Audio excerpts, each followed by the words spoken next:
alunos do sétimo ano, boa noite. Eu hoje estou trazendo aqui um assunto para a gente tratar na nossa aula. A gente vai falar sobre a arte europeia medieval. E dentro desse assunto a gente vai falar sobre a arte românica. Tá? É a unidade 1 que está na página 117 até a 125. Tá? Então, olha só, o que eu tenho para falar para vocês. Tá? Primeiro eu quero explicar para vocês, tá? A escultura românica, tá? Os afrescos românicos, livros e iluminuras, artistas românicos, e a gente vai fechar esse nosso conteúdo, com nossos exercícios relativos ao assunto. Né? Então vamos dar prosseguimento ao nosso assunto. Arte românica, tá? Primeira coisa que eu gostaria de deixar claro para vocês, que a arte românica ela tem esse nome, tá? Por quê? Porque a estrutura da forma de produção desse período parecia muito com as construções românicas, daí o nome. E esse estilo, ele vigorou do século XI até o século XIII, tá? Século XI até o século XIII. E qual era as características disso? Vamos então, para a gente falar sobre a arte românica, a gente vai começar falando sobre a escultura românica, já que o que caracterizava muito a arte românica é a sua ligação com a arquitetura. Tá? Então vamos lá. Representações de histórias bíblicas acima das portas e entrada nos templos. Era o chamado tímpano. Essa figura que tem aqui à nossa esquerda, que tem uma forma do arco, né? O arco ele é uma característica exclusivamente românica, tá? O arco, né? E o que acontece? A arte ela estava nesse período muito ligada diretamente com a arquitetura. A arte ela entrava já no projeto, para quê? Como forma de embelezamento das construções. Tá? Então, quando o arquiteto ele elaborava o projeto de uma construção, ele também já inseria nesse projeto o tipo de arte que ele ia colocar para o embelezamento, fazia parte também do embelezamento. Tá? Então, era acima das portas, que nem a gente está vendo aqui, tá? Que a gente chama de tímpano, tá? Nas colunas, que nem esse na direita aqui, a gente tem o Pórtico da Glória, né? Da Catedral de Santiago de Compostela, na Espanha. Ele é uma coluna, é um artefato de sustentação de um prédio, mas ele não aproveitou, colocou simplesmente uma coisa lisa de sustentação. Ele aproveitou que tem que estar ali e ele embelezou. Então, ele deu uma função estética também à coluna. Isso é muito importante, tá? E, como eu falei para você, está ligado à arquitetura. Os afrescos românicos são painéis, geralmente de grandes dimensões. Sua temática religiosa prestava-se transmitir ensinamentos bíblicos. Então, vamos lá. Vamos falar um pouquinho sobre até mesmo a palavra afresco, né? Gente, olha só, afresco pode ser escrito junto ou pode ser escrito separado. Afresco. Por que afresco? Porque um afresco, os outros falam assim, é um afresco. Um afresco, ele não é a obra. O afresco, ele é uma técnica de pintura da obra. E o mais curioso, é uma técnica que não usa tinta. A pintura não usa tinta? Não usa tinta. O afresco, ele se constitui no seguinte. O pintor de pintura por afresco, ele não trabalha sozinho.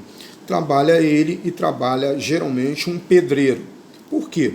Porque ele trabalha numa parede, essa parede ela tem que estar bem nivelada, bem lisinha. Então esse pedreiro, ele vai passar uma nata de cal ou gesso sobre aquela parede, tá? E enquanto aquela nata de cal ou de gesso ainda está molinha, ainda está fresca, ele vai jogar os pigmentos coloridos naquela nata que vai absorver aquele material. Então ele prepara pigmento de várias cores. Ele previamente já deixa tudo ali, porque ele sabe que vai precisar da cortal. E com aquele material ainda fresco, ele vai jogando os pigmentos, que vai ser absorvido e fica ali para sempre. O afresco, o painel pintado pela técnica fresca, ele não tem manutenção, porque ele é para sempre. Aquele pigmento, ele entranha naquela nata de cal e ele fica ali eternamente. Tá? Geralmente ele é de grandes dimensões. Tá? A temática que a gente vai ver dentro da arte românica é a temática religiosa, porque eu estou falando de uma época em que pouca gente sabia ler. Tá? As Bíblias nessa época, se tratando da religião cristã, a Bíblia era manuscrita. Quando uma pessoa se incumbia de ser um padre, né? Quando ela assumia a direção de uma igreja, ela ganhava uma Bíblia. Então, o padre, ele tinha uma Bíblia. É uma Bíblia manuscrita, toda bonitona, cheia de luminuras, cheia de desenhos bonitos, aquela coisa toda. E ele levava aquela Bíblia com ele, geralmente escrita em latim e tal. Mas a população que frequentava a igreja não sabia ler. Então, como é que você ia passar os ensinamentos da Bíblia para essa pessoa? Através da imagem. Entendeu? Então, a forma de você falar, por exemplo, que Jesus morreu na cruz, é você pintar um Jesus na parede, crucificado, entre os dois ladrões, aquela coisa toda, e aquilo ele explicava na missa, ele explicava nos cultos sobre aquela arte, porque a população não sabia ler. Então, a imagem na igreja teve essa função que a gente chama de a Bíblia dos iletrados. Tá? A pessoa não sabia ler. Tá? Então, está aqui, prestava-se a transmitir ensinamentos bíblicos. Tá? E aqui a gente tem, como exemplo, tá, um afresco representando a adoração dos 3 reis magos e de Maria, na Abside, tá, da central da igreja de Santa Maria de Tou, na Espanha. É uma obra datada em 1123, ou seja, ainda na Idade Média. Né? Olhem que é uma obra bem colorida. Eu gostaria de fazer uma observação. As obras que eu estou colocando aqui no nosso slide são as obras que estão no livro. Eu coloquei aqui para eu poder explicar melhor para vocês. Nós temos ali Jesus, né? E os reis magos, né? Jesus ocupa a posição central da obra, porque é a figura principal, né? E ladeado pelos reis magos, em toda aquela a obra se preocupa em dar uma estrutura divina, né?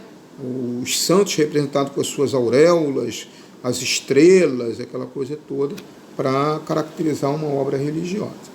Tá. Uma coisa que era muito comum, eu acabei falando para vocês antes, né, era os livros e iluminuras. Eu falei para vocês que a Bíblia era escrita à mão, ainda não existia imprensa. Então, geralmente, quem escrevia a Bíblia era os monges que viviam reclusos nos mosteiros, aquela coisa toda. E, olha só, as iluminuras eram desenhos ou pinturas utilizadas para decorar e ilustrar a obra. Olha, gente, existia uma cultura na época que a Bíblia, o conteúdo da Bíblia era um conteúdo sagrado. Então, aonde ia estar contido o conteúdo sagrado, tinha que ser um local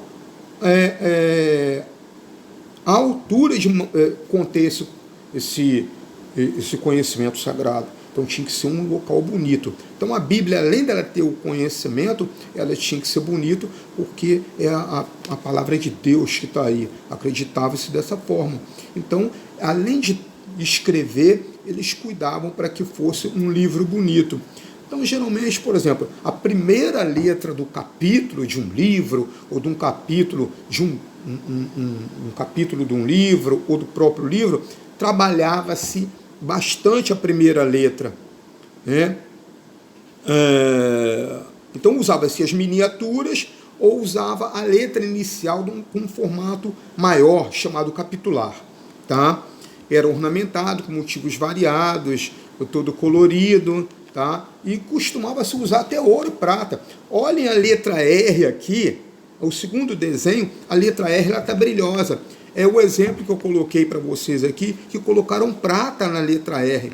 Essa letra R, ela recebe aqui um revestimento, tá, de um folheado a prata.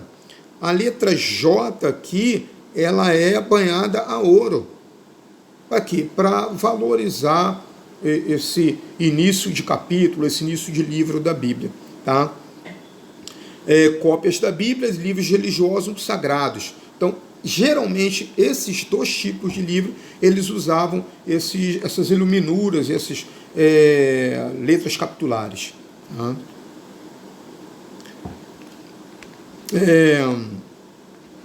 Quem era o artista do período românico? Tá? O que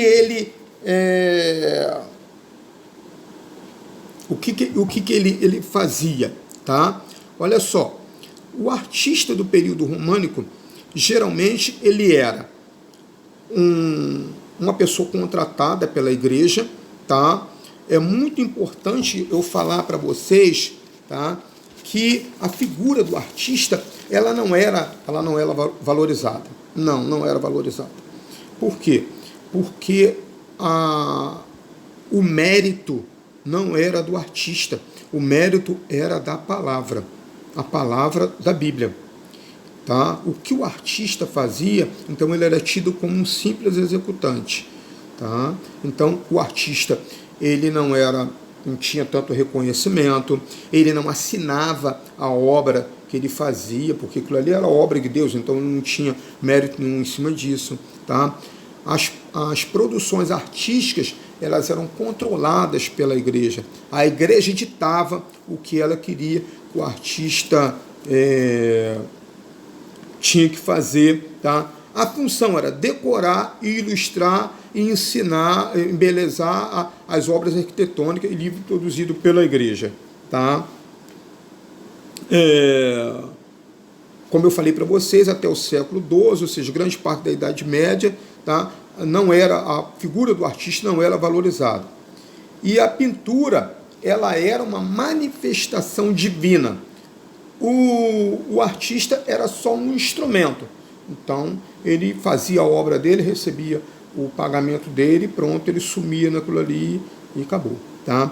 As obras, a autoria da obra não era atribuída ao pintor, era atribuída ao padre, porque na hora que ele estava pintando ali, tá, o padre ficava do lado orientando o que ele queria que fosse feito. Então ele orientava o que ele queria, a forma da composição. Então o pintor era só um executor. Tá?